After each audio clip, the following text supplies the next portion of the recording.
Essa é uma tradução da palestra de Joel Goldsmith, Humildade, tape 178A.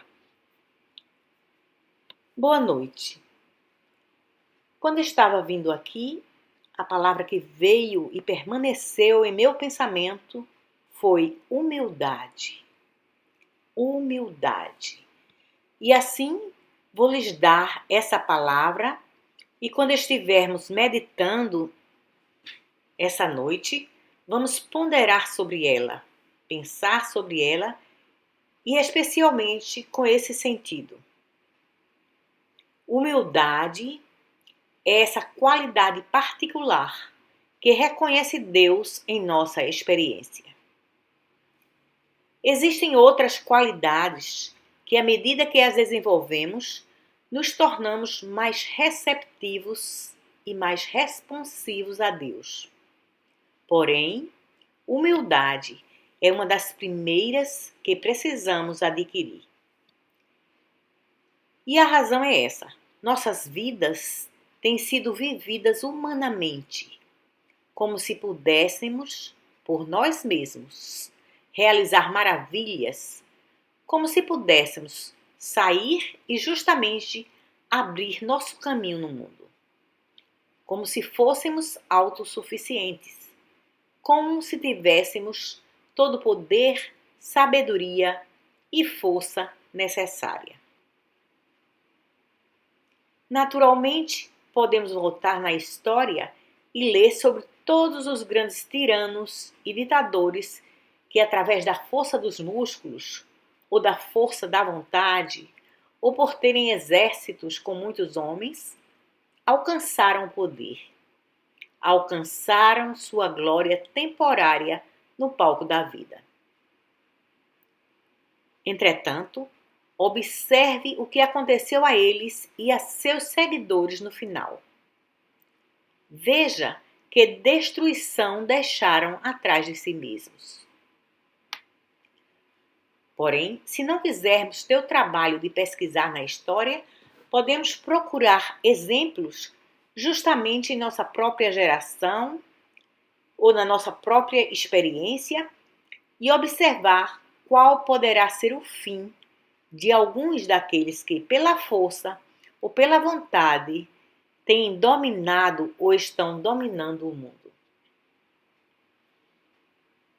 Ainda assim, de uma forma ou de outra, pensamos que somos diferentes. Eles são tiranos, ou tiveram muito poder, ou muita força de vontade, muito domínio em suas mãos. E nos esquecemos frequentemente que podemos facilmente ser pequenas imitações deles e frequentemente somos em nosso círculo imediato. Todos nós temos sido instruídos a ter muita fé em nós mesmos, muita confiança em nosso próprio poder e em nossa própria sabedoria. E aí é onde a qualidade da humildade é totalmente necessária. Naturalmente, é bom saber que nossos egos, somos criados por nós mesmos e mantidos por nós mesmos e sustentados por nós mesmos. E pensamos que somos autossuficientes. Entretanto, se entendermos o sentido dessa palavra eu, esse eu com E maiúsculo, e se soubermos que esse eu do qual estamos falando é o ser divino ou ser universal, o ser que constitui a mim e a você, toda essa arrogância se desfaz. É somente quando pensamos que existe um eu, que eu sou exclusivamente, que perdemos esse senso de humildade, o qual reconhece que não sabemos como fazer uma árvore, ou o sol, ou a lua, ou a estrela, ou como encher os mares de peixes, ou o ar de aves. O verdadeiro senso de humildade não é depreciação de si mesmo, não é um escapismo, Não é uma fé em algum Deus desconhecido ou algum poder desconhecido. A verdadeira humildade é aquela que sabe que no começo Deus encarnou a si mesmo como nosso próprio ser, que Deus partilhou conosco sua própria natureza, suas qualidades. Isso significa que se somos amáveis, é porque existe uma chama do amor de Deus em nós. Se somos sábios, é porque existe uma chama da infinita sabedoria divina em nós. Se somos bons, é porque existe uma chama do amor divino em nós. Em outras palavras, a verdadeira humildade torna possível fechar os olhos e reconhecer que existe um Pai dentro de mim e que posso fazer todas as coisas através dele. E se lembre que não precisamos usar palavras como Deus ou Cristo ou Espírito. Podemos usar qualquer terminologia ou inventar novas palavras se desejarmos, desde que reconheçamos que existe aquele que formou o céu e a terra, aquele que formou todo o universo e o mantém e o sustenta. É importante lembrar que nunca houve um inventor que tenha inventado coisa alguma. Os inventores meramente descobrem leis que sempre existiram. Nunca houve um matemático que colocou 2 e 2 juntos para formar 4. Eles simplesmente descobriram de dentro da plenitude que sempre existiu em 2 vezes 2. E assim é. Nós fazemos descobertas, mas fazemos descobertas daquilo que sempre existiu, existe agora e para sempre existirá.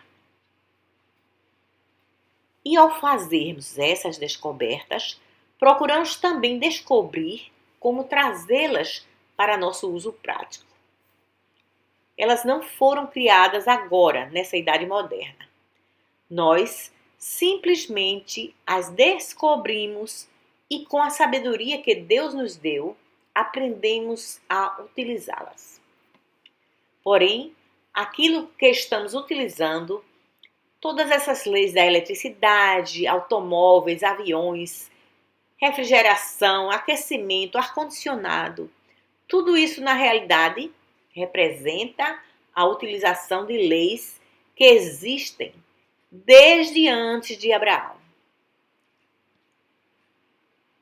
Gostaria que vocês ponderassem sobre esse senso de humildade nessa sala. Não o sentido de humildade que o faz se colocar abaixo de algum outro ser humano, mas o senso de humildade que reconhece uma graça divina, um poder divino, um ser supremo.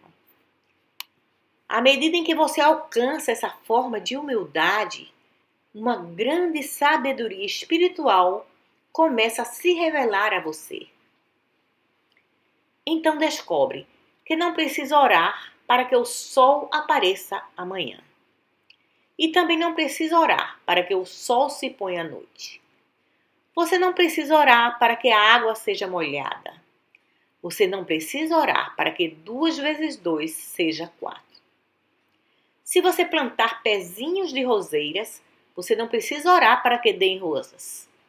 Se você plantar batatas, cebolas, aspargos, você sabe com antecedência o que irá colher de sua plantação.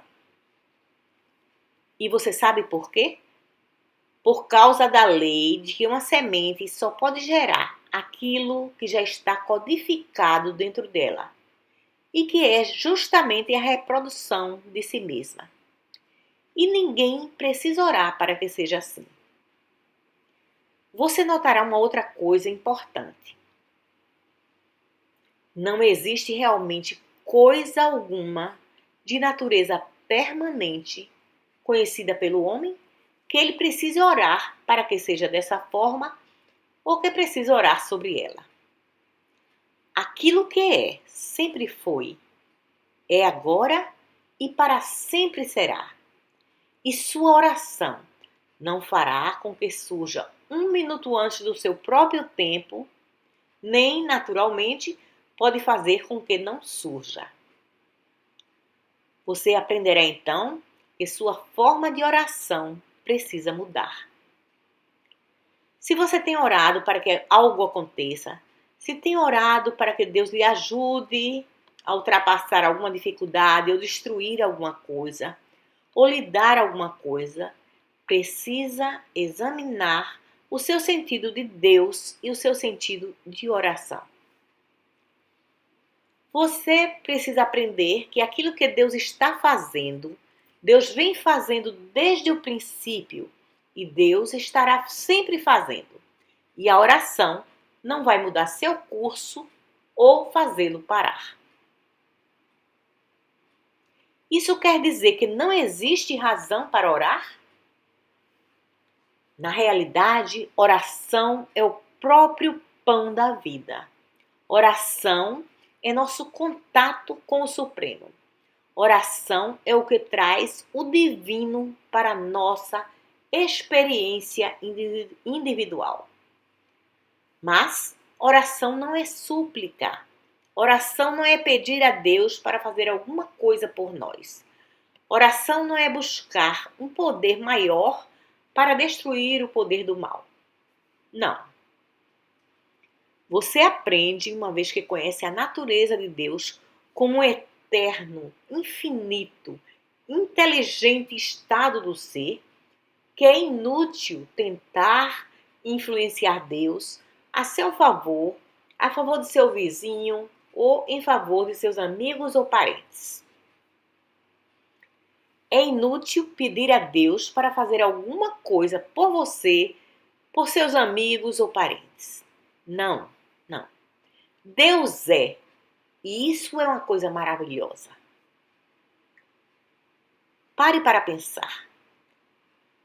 Deus já nos concedeu tudo. No tempo anterior ao telefone, carros e aviões, se as pessoas ficassem muito doentes ou quase à beira da morte, não havia uma forma de lhes trazer um médico muito rapidamente, nem podiam transportá-las para uma grande cidade onde houvessem hospitais. Não havia nenhum meio de conseguir uma ajuda imediata.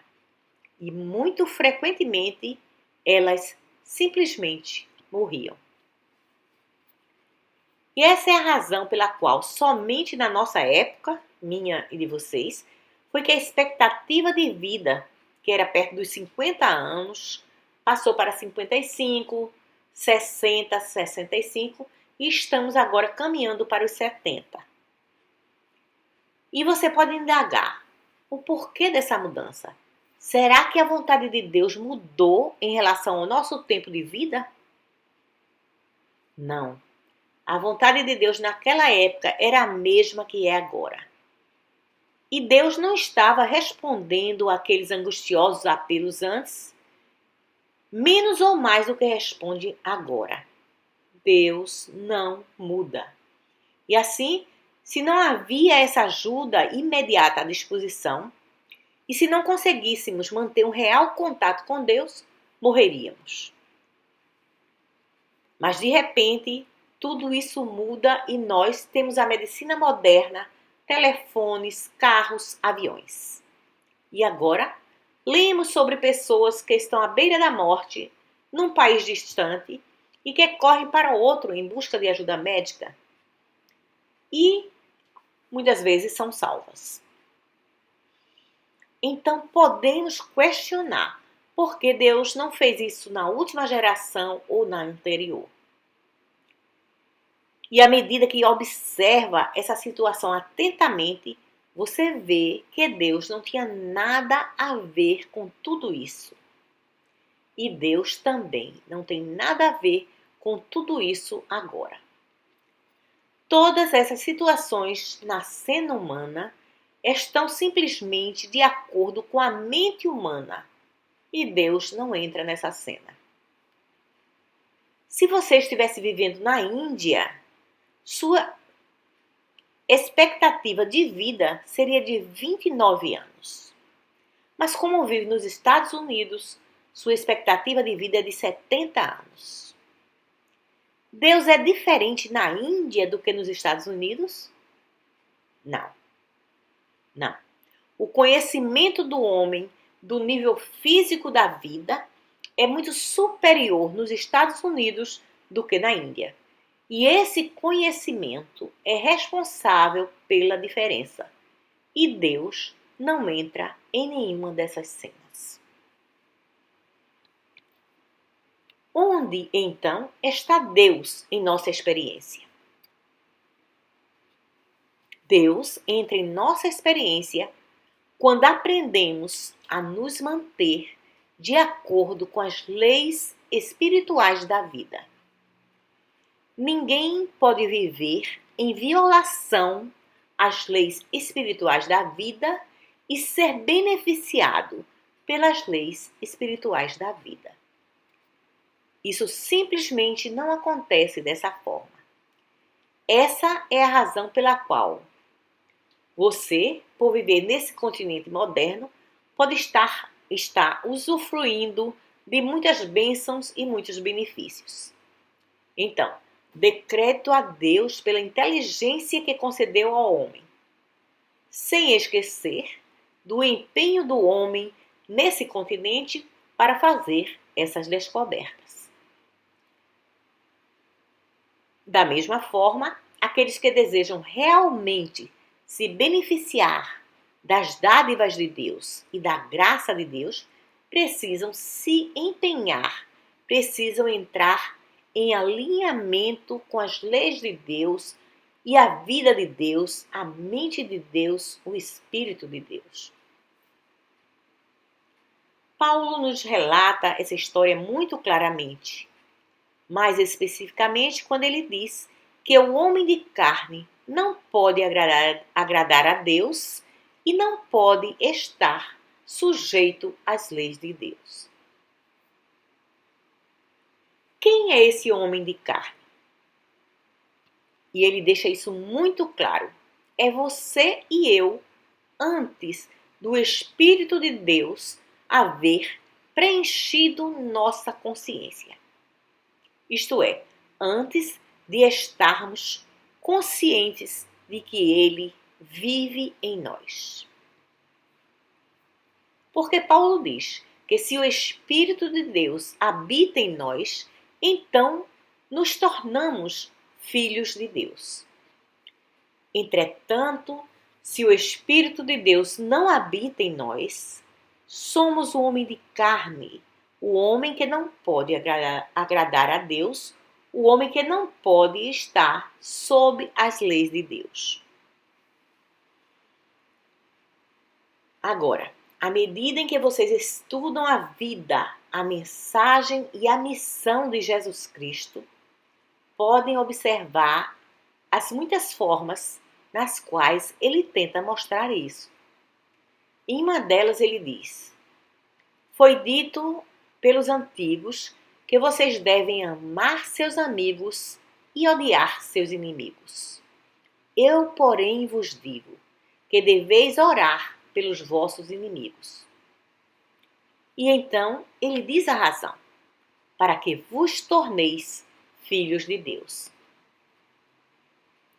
Aqui você vê que essa é uma das diferenças entre o homem de carne e o Filho de Deus.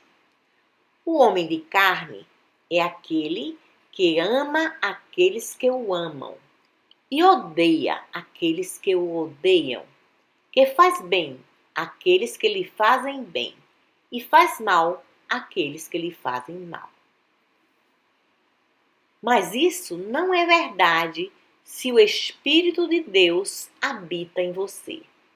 Porque se o Espírito de Deus habita em você, não faz diferença que crime o outro cometeu. O ladrão na cruz, a mulher apanhada em adultério, não faz diferença que crime foi cometido. O mestre sempre diz: nem eu te condeno, nem eu te condeno. Nem esse homem pecou, nem seus pais. Quem fez de mim um juiz sobre vocês?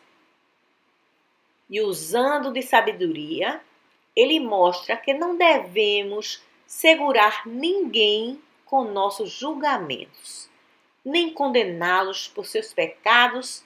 Não devemos desejar a punição de ninguém, mas que todos conheçam a verdade e sejam salvos. Até mesmo a Pedro ele disse: baixe sua espada. Mesmo quando ele estava sendo preso e sabendo que iria ser crucificado, ele disse: baixe sua espada. Aqueles que vivem pela espada morrerão pela espada. E então, Pai, perdoa-os. Aqui ele está sendo crucificado e dizendo: Pai, perdoa-os. Eles não sabem o que fazem. Como você vê, esse é o Filho de Deus falando. Entretanto, Pedro não era o Filho de Deus naquele momento em que puxou a espada. Ele era o homem de carne. Assim, você vai notar que para a pessoa chegar a esse ponto onde reconhece sua filiação divina, ela precisa se submeter totalmente à vontade de Deus. Ela precisa se conformar totalmente às demandas das leis espirituais, independentemente do sentido material da situação que está vivendo. Os 4 evangelhos mostram a maioria das coisas que precisamos fazer antes que possamos chamar a nós mesmos de filhos de Deus. Precisamos aprender a não retaliar os danos, as ofensas que os outros nos fizeram. O antigo mandamento diz: olho por olho, dente por dente. Mas eu vos digo, agora ele nos dá uma lei espiritual: não resistais ao mal. E se alguém tomar tua capa, dê-lhe também a roupa. Você ouviu o que foi dito pelos antigos: ame seus amigos e odeie seus inimigos. Eu, porém, vos digo que a lei espiritual é que vocês precisam amar seus inimigos. Devem fazer o bem àqueles que vos maltratam. E se lembre de que quando ele fala de perdão, fala sobre perdoar 70 vezes 7. Quantas vezes devemos perdoar um homem que faz o mal contra nós? 70 vezes 7. Isso é uma quantia grande. Eu duvido que alguma pessoa vá nos causar mal 490 vezes. Imagino que na 20ª ou 30ª ela já desista. Agora hoje, esses mandamentos são considerados impraticáveis, mas não são. Eles são práticos para aqueles que começam a pô-los em prática. Uma das formas de praticá-los é, primeiro que tudo, ter esse senso de humildade que nos permite dizer: se tomamos o nome de Cristo, nós devemos, pelo menos, tentar colocar em prática alguma medida de seus ensinamentos. Bem, vamos fazer como Paulo e dizer: eu não estou afirmando ter alcançado a plenitude do Cristo, mas, pelo menos, deixando para trás as coisas que passaram, prossigo em busca do alvo. Faço um esforço para alcançar meu alvo. Meu alvo é Cristo.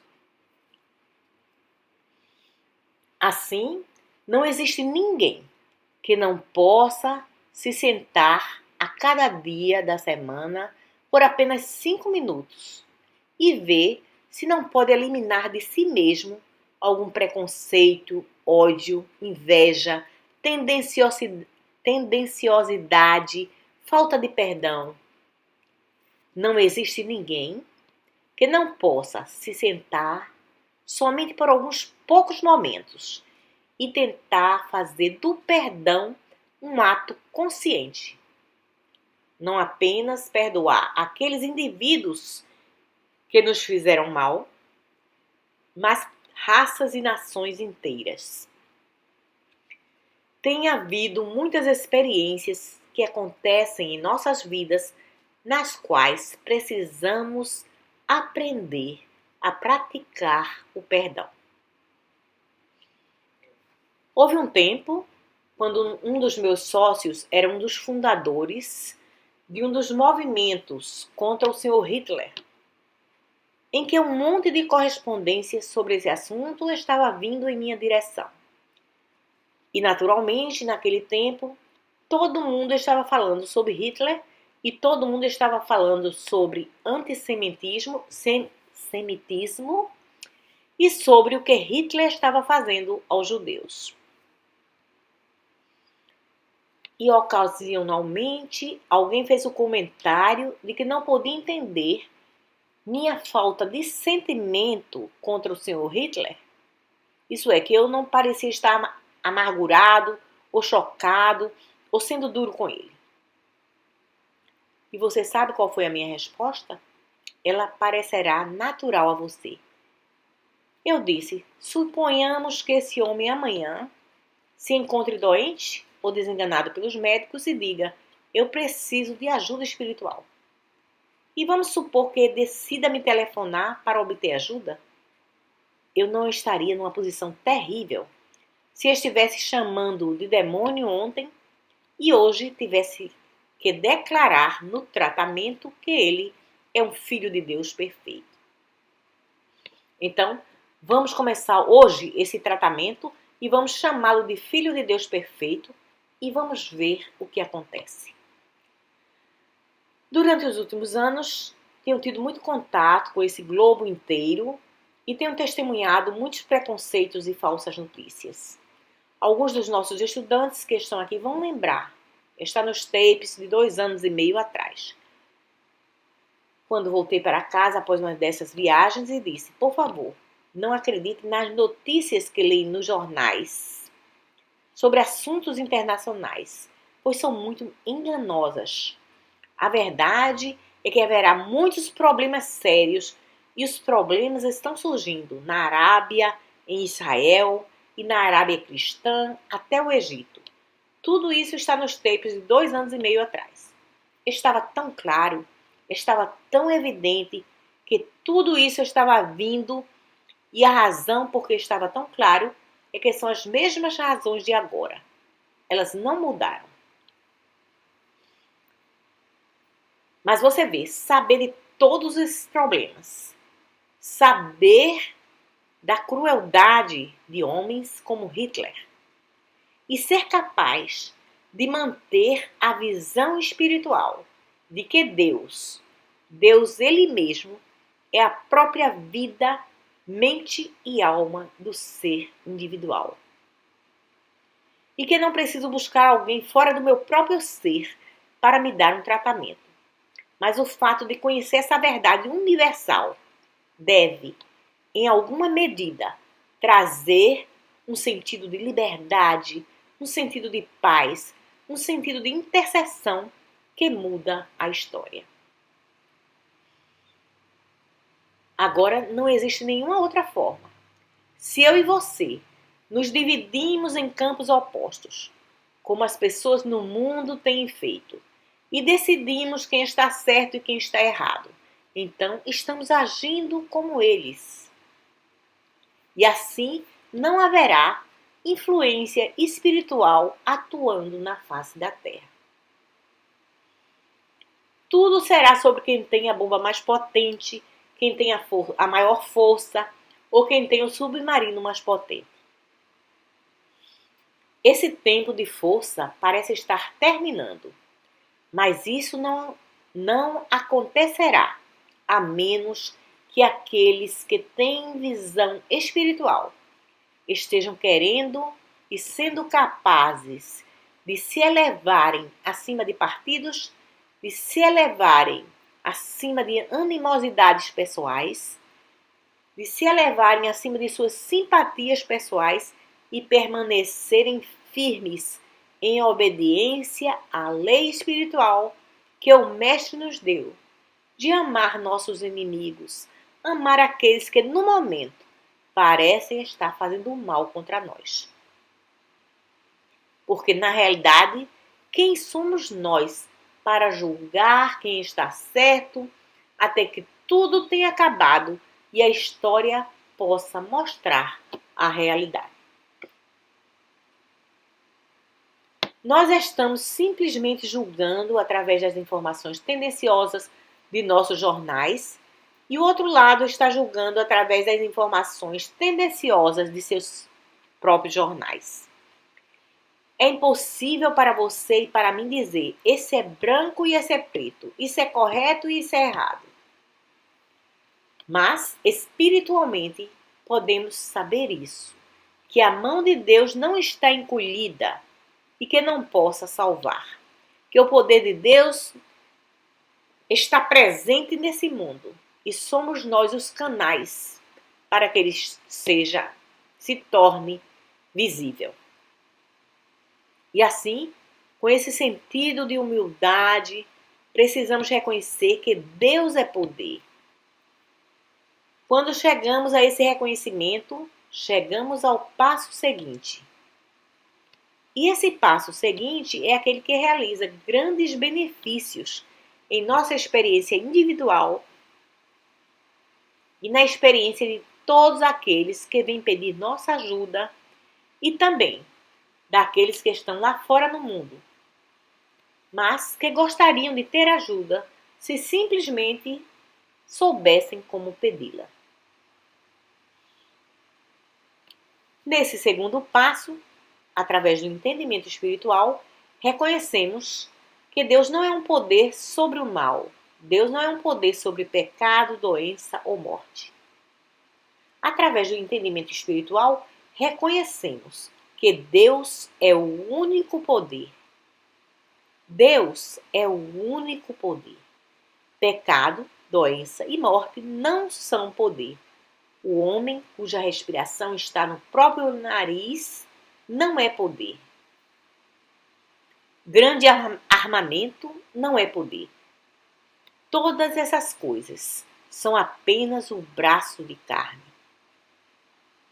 Agora, não me entenda erradamente. Não estou lhe dando apenas uma teoria. Não estou lhe dizendo coisa alguma que seja impossível de demonstrar. Entretanto, só poderemos demonstrar se nos elevarmos acima do nível físico e mental. Eu não estou dizendo que no nível humano, aqueles que chegam primeiro não vencem. No nível humano, a nação que lançar a primeira bomba, primeiro ganhará. No nível humano, se você for medir peso por peso, o que tem mais peso ganhará. O que estou lhe dizendo é o seguinte: onde existe visão espiritual, o poder material não é poder de forma alguma. Nós provamos isso primeiro em pequenas coisas e depois avançamos para coisas maiores. Em nosso trabalho de cura, a doença parece ter poder, o poder da dor ou da ausência de dor, o poder de vida e de morte.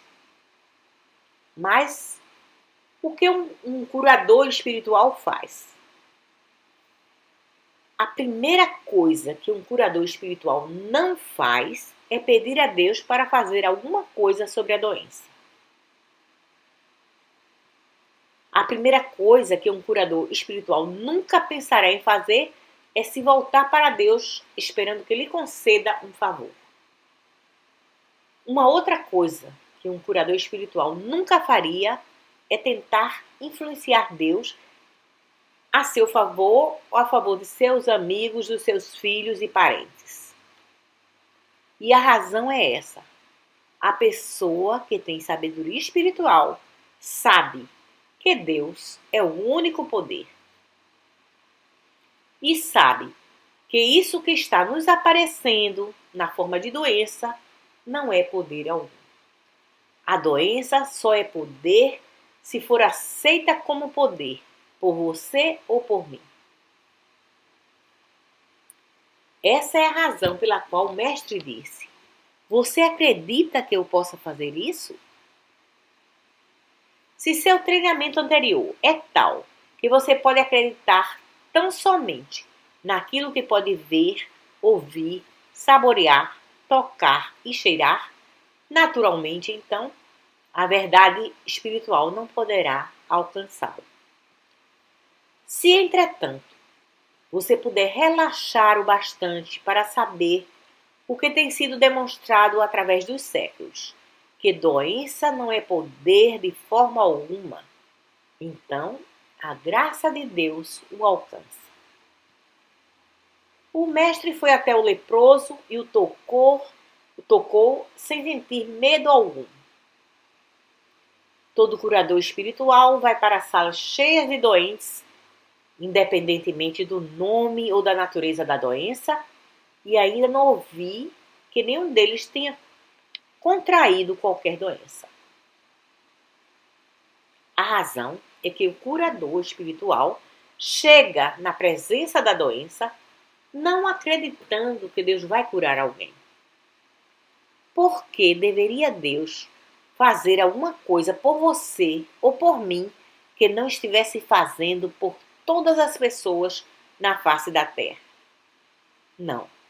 O curador espiritual vai com a convicção de que aquilo que o mundo chama de poder não é poder, é o braço de carne ou nada.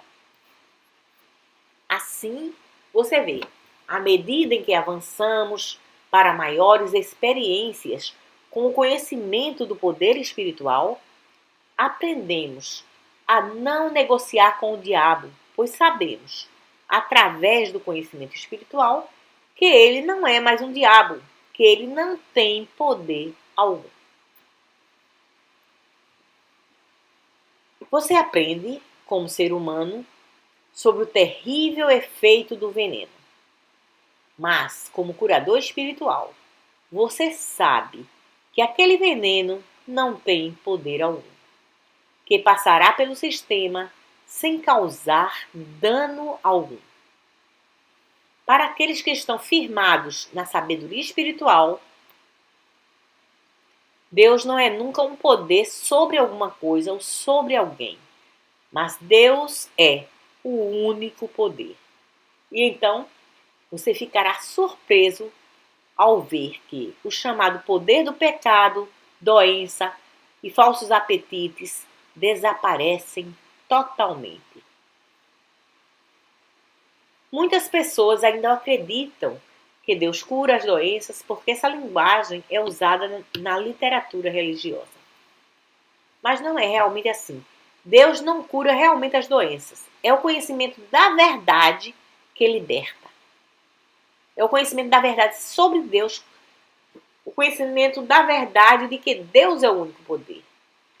O curador chega com conhecimento suficiente sobre a verdade que liberta. Que verdade? Não terás outros deuses. Não aceitarás nenhum outro poder. Mas por que você não pode reconhecer coisa alguma como poder? Porque você não pode adorar a criatura, aquilo que foi formado, mais do que o Criador. Como você pode dar àquilo que foi formado poder sobre aquilo que o formou? A verdadeira humildade é baseada em nossa compreensão de que existe algo dentro de nós que é maior do que qualquer coisa que exista no mundo. Aquele que está em você é maior do que aquele que está no mundo. Ele aperfeiçoa tudo o que se refere a mim. Ele realiza aquilo que me é dado fazer. Sempre se lembre que não existe nenhuma presença e nenhum poder nesse mundo que tenha poder algum na presença daquele que está dentro de você.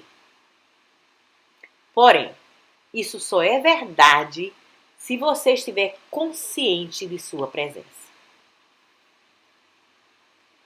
Se lembre de que aquele que está dentro de você, ele não vence, ele não destrói, ele não cura. Ele revela. É como a luz que entra numa sala escura.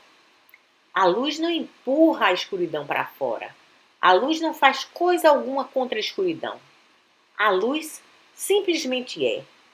E quando você alcança a luz do conhecimento da verdade, você olha em torno e pensa, onde está a escuridão?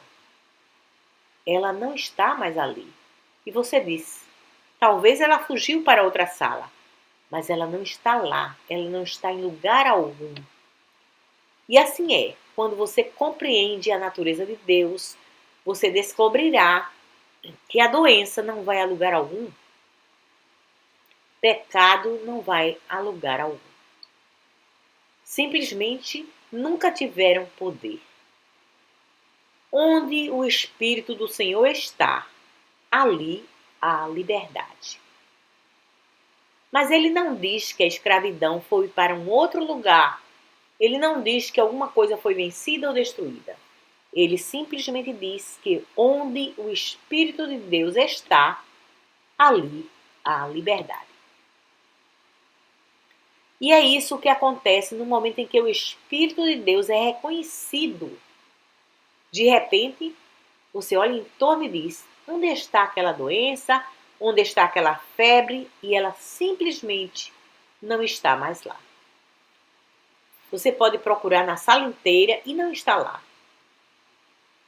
Em sua meditação sobre o assunto de Deus, se você, durante o próximo mês, ponderar sobre essa ideia de Deus, não como algum poder, algum grande poder, que irá fazer alguma coisa para você, mas simplesmente ponderar sobre a ideia de Deus que está presente aonde você está, de Deus que está aqui, de Deus que está no agora. Deus é agora. E Deus é todo o poder e o único poder. Toda a presença e a única presença. Se você ponderar sobre o fato de que onde Deus está, não existe um traço de pecado, doença, morte, falta ou limitação. Onde o Espírito do Senhor está, onde existe a consciência da presença de Deus, não existe discórdia nenhuma, desarmonia, nenhuma falta de paz. Nada. Então, você descobre que justamente em sua própria casa, onde existe um membro da família, não exatamente em harmonia com os outros, você descobre quão rapidamente isso é mudado. Mas você não tenta mudar essa pessoa, não tenta orar por ela, simplesmente faz essa oração da realização de que onde Deus está, onde o Espírito de Deus está, ali há liberdade. Liberdade, justiça, harmonia, igualdade, colaboração, todo bem. Você vê, em nosso trabalho na mensagem do caminho infinito, nós nunca oramos por coisa alguma. Nós nunca tentamos mudar coisa alguma ou pessoa alguma. Nunca tentamos curá-las ou melhorá-las ou reformá-las. Não. Todo o nosso trabalho é trazer a realização de Deus à nossa imediata percepção consciente. Nós procuramos manter em nossa mente a lembrança da presença de Deus e do poder de Deus. Nós habitamos na consciência da presença de Deus e do poder de Deus. não pensando nele como um poder para vencer qualquer coisa ou mudar qualquer pessoa. Somente um poder e uma presença, um amor, uma vida, uma infinidade, uma inteligência, uma graça divina dentro de mim e dentro de você. Você lembra o mestre dizendo: não se preocupe com o que haverá de comer ou de beber ou como se vestirá. Por quê? Seu Pai Celestial sabe que você tem necessidade de todas essas coisas. E ainda mais, é seu grande prazer lhe dar o reino. E assim, nessa certeza de que o Pai tem grande prazer em lhe dar o reino, você pode mudar sua oração e dizer: nunca mais permita que eu ore por coisa alguma, porém permita que eu sempre use essa oração do Mestre. Meu Pai Celestial é a divina sabedoria que criou esse universo e o mantém e o sustenta. Meu Pai Celestial é a infinita inteligência que conhece as necessidades mesmo de um pardal. Meu Pai Celestial é o amor divino. É seu grande prazer encher os mares de peixes, encher o ar de aves, encher as árvores de frutas, as plantas com flores, cobrir a terra de grama. Nós oramos por isso? Não. Isso é a natureza de Deus se desdobrando, se abrindo e revelando a si mesma a nossa percepção. E quando oramos para fazer isso acontecer, nos separamos dela. A verdadeira humildade é um reconhecimento de que Deus é a sabedoria, a inteligência desse universo e que Deus é o amor desse universo.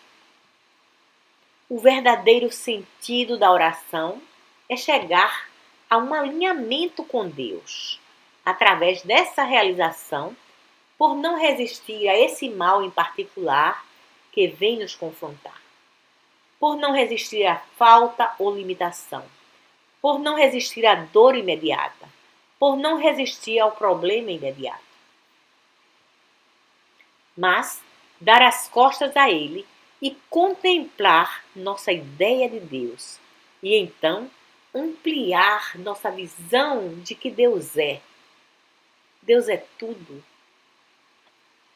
Nunca pense em Deus como alguma presença ou poder que tenha a capacidade de satisfazer seu desejo, mas que fica sentado lá, retendo-o. Para que Deus o estaria retendo?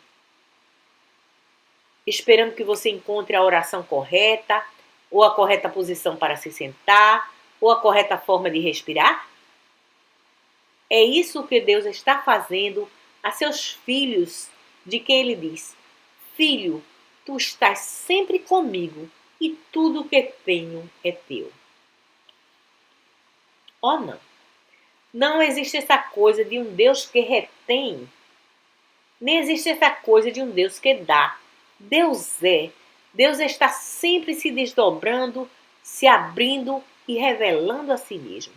Deus está nos dando a si mesmo. Nós precisamos aprender como aceitar Deus, como aceitar as dádivas de Deus. E a forma como fazemos é não querendo alguma coisa de Deus, mas querendo Deus Ele mesmo.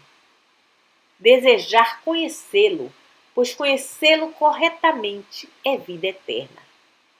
Desejar estar com Deus, comungar com Deus, sentir Deus dentro de nós. Essas são todas orações legítimas. Quando pensamos em ir a Deus para conseguir alguma coisa, estamos fazendo uma troca. Como regra, estamos barganhando, suplicando, mendigando, acusando. Mas devemos ir a Deus buscando somente tua graça, pois tua graça é minha suficiência em todas as coisas.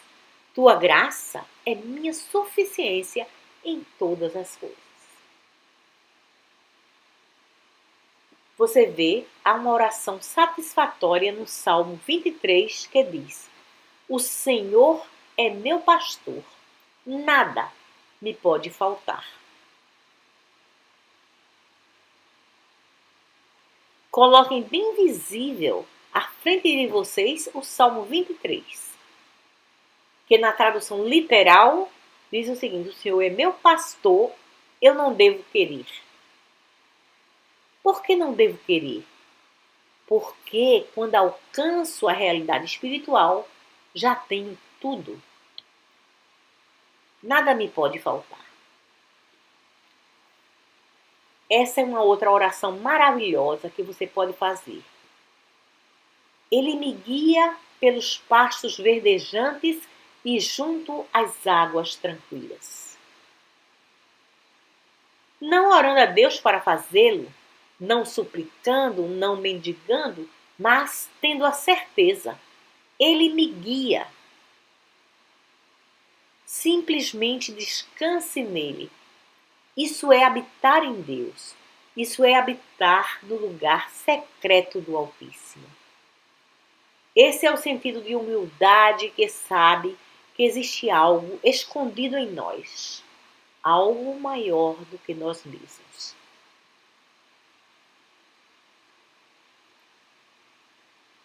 Vamos nós, aqueles de vocês que estão lendo isso nos livros, observar cada desdobramento sobre a natureza de Deus e a natureza da oração, porque esses são pontos verdadeiramente muito importantes.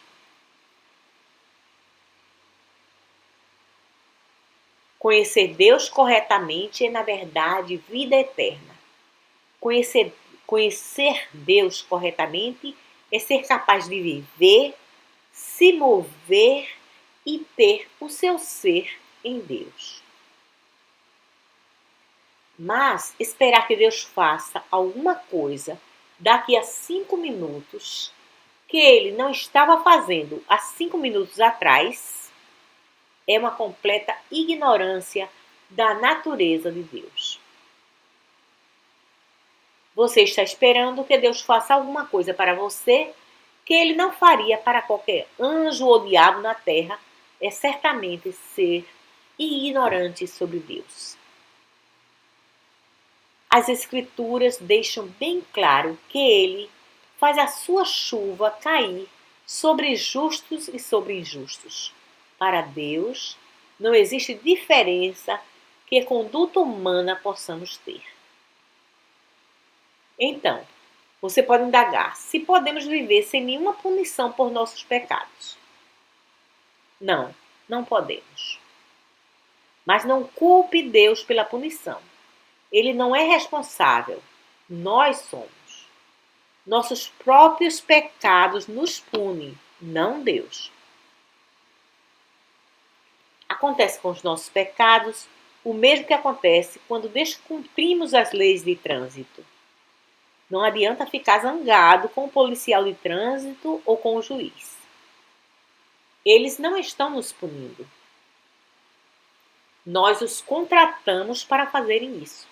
Nós pagamos seus salários. E assim é, nós mantemos algo dentro de nós chamado consciência. E nós a temos lá para medir nossas ações.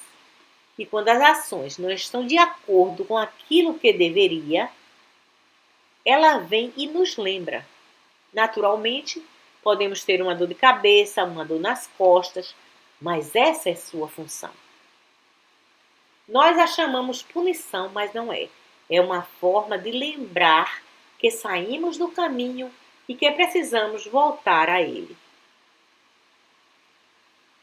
E estou certo de que se não houvesse algo lá, como os oficiais e juízes, que nós contratamos e os colocamos de plantão para prestar atenção ao nosso comportamento e nos multar quando temos comportamentos inadequados, Sem eles, nunca evoluiríamos. Nunca culpe Deus por punição. E eu não sei como colocar isso graciosamente, mas é também inútil acreditar a Deus nossas recompensas. Porque o Mestre nos ensinou claramente: colhemos o que semeamos. E à medida que você mesmo coloca a lei em operação, essa lei retorna a você. Se você lança seu pão sobre as águas, o pão retornará a você. Se você não lança seu pão sobre as águas e procura tirar o pão de seu vizinho, isso retornará a você de uma forma ou de outra. Tentar tirar o pão do seu vizinho é algo muito, muito perigoso. Mas quando você lança seu pão sobre as águas, seu pão retorna a você. E tenho visto ele retornar com manteiga e geleia. E é dessa forma que eu gosto. Você vê, existe uma lei. Em muitas religiões ela é chamada Deus. Mas não é Deus, é a lei cósmica. A lei que diz que colhemos o que semeamos. Nos ensinamentos orientais, essa lei é chamada lei do karma. Mas é a mesma coisa. Tudo que o homem semear, isso também ceifará. E não tem nenhuma forma de fugir disso, exceto uma. Até onde você vive debaixo da lei, em obediência à lei do bem, você atrairá o bem para você. Uma violação dessa lei resultará no mal. Mas a forma de se elevar acima do karma, a forma de ser livre da punição, a forma de se elevar acima de tudo isso é se elevar à filiação divina. E a única forma de se elevar à filiação divina é seguir os 4 evangelhos. É lá que está determinado como devemos agir. Comece a orar em segredo. Comece a fazer caridade em segredo, não em público, mas em segredo. Deixe o Pai que vê em segredo recompensá-lo abertamente. Comece a fazer um esforço consciente para aprender a arte do perdão. Aprenda como perdoar. E eu mesmo testemunhei isso, que é onde existe algo muito árduo, uma ofensa que foi maior do que eu posso perdoar. Pelo menos aprendi a dizer: Pai, eu não posso perdoar, mas tu podes. Perdoa-o por mim.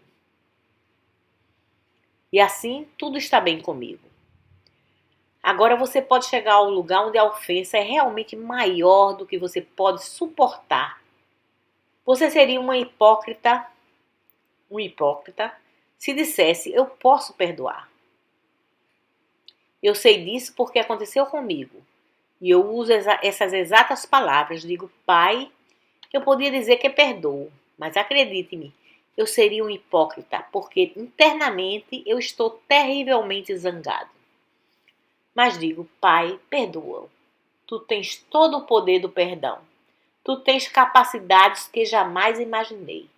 Eu sei que tu podes perdoar. E ao perdoá-lo, ou ao perdoá-la, tu estarás me perdoando por segurar essa animosidade dentro de mim. E assim também me libertando dela. E assim é que, se você não pode perdoar da forma que sabe que deve, se nem sempre é possível orar pelos seus inimigos, entregue isso ao Pai também. Porque o que você não pode fazer, o Pai pode fazer em você e através de você. E isso lhe trará um alívio muito grande.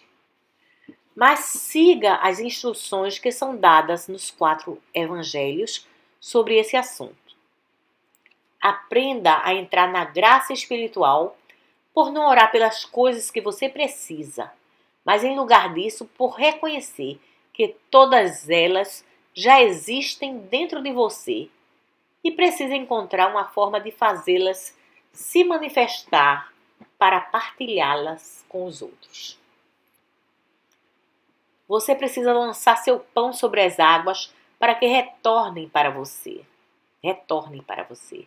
Então descobrirá que estabeleceu o relacionamento de filiação divina. E na filiação divina, você está completamente acima do karma. Você está completamente acima da lei de causa e efeito. Em outras palavras, somente amor está permeando o seu ser. Assim, não existe nenhum efeito de nenhum outro sentido. E isso só pode ser realizado nas formas indicadas pelo Mestre. E vocês encontram nos Evangelhos. A princípio, você provavelmente concorda com as religiões ortodoxas que isso é impraticável hoje. Mas, à medida que você tenta colocá-las em prática, mesmo numa pequena medida, passo a passo, eventualmente, você descobrirá que qualquer pessoa na Terra pode viver pelo código de Cristo e nunca perder coisa alguma. Nunca perder coisa alguma. Você pode se manter calmo, sem se alterar, sem balançar ou ser balançado e não perder coisa alguma. Você pode permanecer calmo, sem nenhuma inquietação e não perder coisa alguma. No começo, parece que está convidando o mundo a tirar proveito de você. Mas à medida que prossegue, você descobre que não. Pois, em abrindo mão do uso do poder humano, o poder divino assume o comando e tudo realiza por você. É quando o segredo se revela.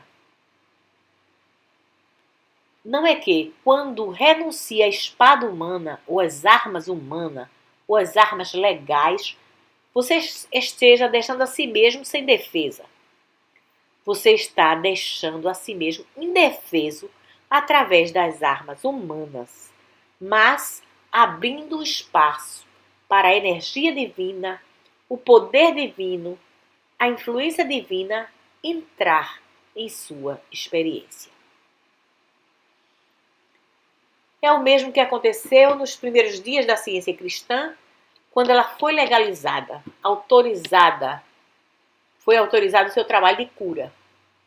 Os médicos apontaram que se o paciente não tomasse o medicamento, naturalmente ele poderia piorar ou morrer, ou essas doenças poderiam ser transmitidas a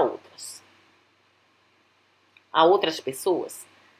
Mas você vê, à medida que o tempo passou, foi definitivamente provado que você pode renunciar ao uso de medicamentos e algo diferente e superior pode vir e realizar a recuperação. E esse algo diferente que realiza a recuperação é algo divino, algo espiritual. E é a mesma coisa hoje. Onde existe verdadeira cura espiritual, existe uma renúncia do remédio material. E a renúncia do remédio material é a mesma coisa que dizer: eu não mais dependo da espada, das armas humanas, mas da graça divina. E você vai descobrir que a graça divina é o verdadeiro poder na terra, da mesma forma que é no céu. A divina graça é mais do que um termo. Divina graça de poder. A divina graça não é algo pelo qual você fica só esperando. No exato momento em que você renuncia a uma fé material, a graça divina, o poder espiritual assume o comando. Você não pode ter os dois. Você não pode servir a Deus e ao diabo. Você não pode montar 2 cavalos na mesma corrida. Você precisa ter sua fé em um só lugar. E a razão é que, ao renunciar à fé em um, você abre espaço para que o outro assuma o comando.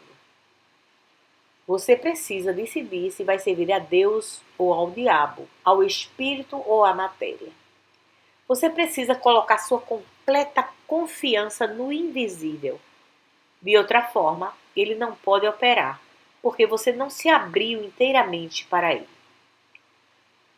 Você está simplesmente dizendo: estou confiando nisso e espero que alguma outra coisa venha às minhas mãos também. Mas ela não pode, porque suas mãos já estão cheias. E então, quando a consciência está preenchida pela fé em algo externo, quer seja medicamentos ou bomba atômica, a graça divina não pode ser manifesta. Precisamos renunciar a uma para que a outra possa assumir o comando. Você vê, todas essas grandes verdades foram reveladas ao mundo muitas e muitas vezes. Não existe nada de novo sobre elas. Esteja certo de que elas são mais velhas do que Jesus. Antes que Abraão existisse, essas verdades existiam na Terra. Mas cada vez que elas eram introduzidas ao mundo, cada vez que são introduzidas ao mundo, elas são perdidas. E são perdidas somente porque esse sentido de uma presença e um poder espiritual não é adquirido através da mente. Você não pode adquiri-lo por ler livros. A leitura dos livros é um passo preparatório. Após ler os livros, você precisa colocar em prática aquilo que leu. E então, essa verdade tem a oportunidade de entrar em sua experiência. Agora, se você lê sobre a verdade todos os dias e toda noite me ouve falar sobre a presença de Deus e o poder de Deus, esteja certo de que isso vai fazer muito pouco ou nada por você até que pratique o que aprendeu. O mestre curou multidões, mas isso não resultou em muitos benefícios, exceto um temporário alívio daquela discórdia imediata. Mas no final o resultado foi muito pouco para aquelas pessoas. Por quê? Porque não estavam praticando sua fé constantemente. E assim pode acontecer aqui. É possível que curas estejam acontecendo justamente aqui nessa sala, provavelmente muitas. Eu não ficaria surpreso, porque isso já aconteceu antes. Mas não se alegre demais, porque é simplesmente uma coisa temporária devido à elevada consciência que existe nessa sala. Entretanto, para obtermos resultados permanentes, é necessário que vivamos permanentemente na presença do Cristo que vive em nós. Muito obrigada.